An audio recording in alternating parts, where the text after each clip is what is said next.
Kaixo ikasleok, gaur ikusiko ditugu zentralizazio eta posizio neurriak. Demagun, hemen daukagula, DBH bigarren mailako gela baten 14 ikasleren matematikako kontroleko notak. Ditugu hemen 14 ikasle eta hauek dira atera dituzten notak. Eta guk egin duguna izan da, nota hauek jarri ditugu maiztasun taula batean, antolatuta. Bai, jarri dugu nota bakoitza zenbat aldiz ateratzen den, laginean maiztasun absolutuaren bitartez, baita maiztasun absolutu metatuen zutabea bete dugu, maiztasun erlatiboaren zutabea eta maiztasun erlatibo metatuaren zutabea. Beraz, maiztasun taula hau oinarri hartuta, aterako ditugu, bai zentralizazio neurriak eta bai posizio neurriak lagin honi dagozkienak. Zentralizazio neurriak edo erdiratze neurriak izango dira moda, batez bestekoa eta mediana. Moda, kasu honetan da, gehien errepikatzen den aldagaiaren balioa. Kasu honetan, zein nota errepikatzen da gehiago. Maiztasun taula honetan ikusten badugu, gehien errepikatzen diren bi balioak, gehien errepikatzen direnak, maiztasun absolutu handiena dutenak, dira 5 nota eta 6 nota. 3 aldiz errepikatzen dira. Maiztasun absolutu handiena dute bi balio hauek. Beraz, moda izango da 5 eta 6.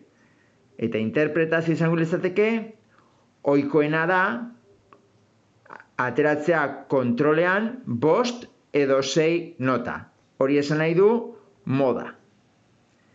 Bestalde daukagu batez bestekoa. Batez bestekoa kalkulatzeko egin behar duguna da biderkatu nota bider maiztasun absolutoa.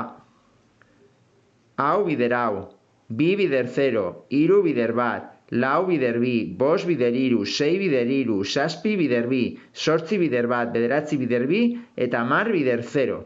Eta biderketa partzial guzti horiek batu behar ditugu. Bai? Esan dugun bezala, 3 bider 1, 4 bider 2, 5 bider 3, 6 bider 3, eta lerrotxo bakoitza, biderketa bakoitza, gero batu behar ditugu. Eta zatitu behar dugu, zati laginaren tamaina. Hau da, maiztasun absolutuen datuak batzen ditugu eta egiten dugu zati 14. Eta hori izango litzateke batez bestekoa. Berriro izango dut, biderkatu behar ditugu lerro bakoitza eta lerro bakoitza hau, bi zutabeak biderkatu eta gero, batu behar ditugu biderketa bakoitza. Eta zati 14 egin. Beraz, aterako litzaiguke 84 zati 14 eta ateratzen da 6. Zer esan nahi du zenbaki honek? Ba, ikasle bakoitzak batez beste 6 atera duela kontrolean. Hori da batez bestekoa. Maiztasun taula erabili behar da, zeren eta datuak, laginaren tamaina oso handia izan daiteke. Bestela txikia baldin bada, bakarrik egitearekin, batzearekin datu guztiak eta gero egitea zati laginaren tamainak esonetan 14, nahikoa da. Baina, normalean, datu kopurua handia izango da laginarena, beraz egin behar dugu lehen esan diegun modua. Eta bukatzeko daukagu mediana. Mediana da datuen 50%, laginaren datuen 50%, biltzen duen aldagaiaren balioa. Horretarako erabiliko dugu gehienetan erabiliko dugu maiztasun erlatibo metatuaren zutabea, errezago delako. Kasu honetan, ikuste zut hemen, 152 ez gara iritsi 150-era. Zeinek biltzen du 150-a? Justo datu honek, 74 honek. Honek ja maitatzen du 150-a. Zein daturi dagokio, zein notari dagokio 150 biltzen duena? Juten bagara ona, izango da 6 zenbakia. Eta 6 izango da, kasu horretan, mediana. Kasu horretan, 6 izango litzateke mediana. Eta horrek esan nahi du, ikasleen erdiak atera dula 6 nota edo gutxiago. Hori izango litzateke medianaren esanahia. Kasu horretan, datu asko direnean, erabili behar dugu maiztasun taula. Eta datu gutxi direnean, egin dezakeguna da, txikitik handira datu hauek ordenatu, eta erdian, laginaren erdian geratzen den datu hori izango da mediana. Laginaren kopurua baldin bada bikoitia, kasu honetan bezala 14, hartuko genuke 14 zati 2, 7 eta 8 datuak, eta gero egingo genuke zati 2. Laginaren tamaina baldin bada bakoitia, orduan erdian geratzen den datua izango litzateke bakarra, eta hartuko genuke hori mediana bezala.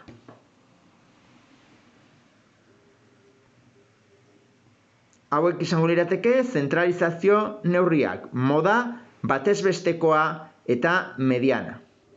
Eta gero dauzkagu posizio neurriak edo dispertsio neurriak. Kasu horretan dira kuartillak. Kuartillak dira mediana bezala, baina kasu honetan kuartilla, adierazten da Q azpi bat bitartez, lehenengo kuartilla, hori da laginaren datuen 125 biltzen duen aldagaiaren balioa.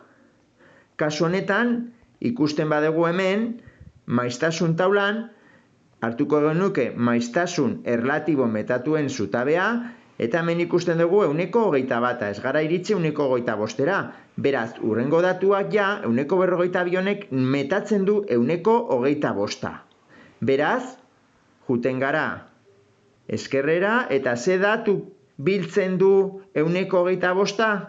Lagina ordenatuta dagoelarik, izango da 5 nota. Eta hori izango litzateke berez lehenengo kuartillaren balioa. 5. Zer esan nahi du horrek?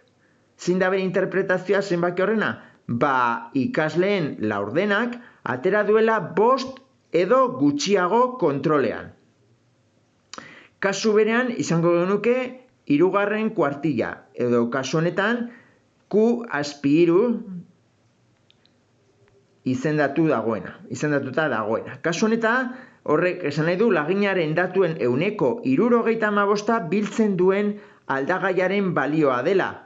Kasu horretan, jungo inateke berriro maiztasun taulara, eta hemen ikusten dezuten nola hemen daukago 174, baina horrek ez da iritsi 175-era, beraz 178 honek metatzen duia da laginaren datuen 175. Beraz, eskerrera juten bagara, lerro berean, hemen ikusten dugu 7 nota da 3. kuartilla, edo datuen 175 biltzen duen datua. Beraz, kasu horretan, 3. kuartilla izango litzateke 7.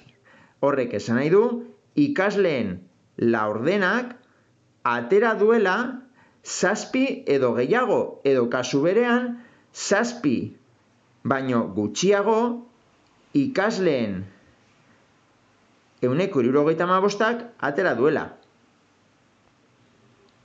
Hori izango litzateke posizio neurriak, lehenengo kuartilla eta 3. kuartilla. Eta bukatzeko daukagu maksimoa eta minimoa. Minimoa da balio minimoa, aldagaiaren balio minimoa, eta maksimoa izango litzateke aldagai estadistikoaren balio maksimoa. Kasu honetan izango litzateke 3 eta 9. Kasu horretan, lagina dauzka, errepikatzen da behin hiruan, ja, eta ordenatuta, beraz, minimoa da 3 eta maksimoa da 9. 0 hauek dituztenak ez dira hartu behar, ez da hartu behar maksimo edo minimo bezala. Beti, balio maiztasun absolutuak zenbaki bat izan behar du 0 ez dena. Eta, egin dezakeguna da, datu guzti horiek kasa eta bibote diagrama batean adierazi. Beraz, behian jarriko genituzke zenbaki bat, adibidez, 3 eskalan, 5, 7 eta 9.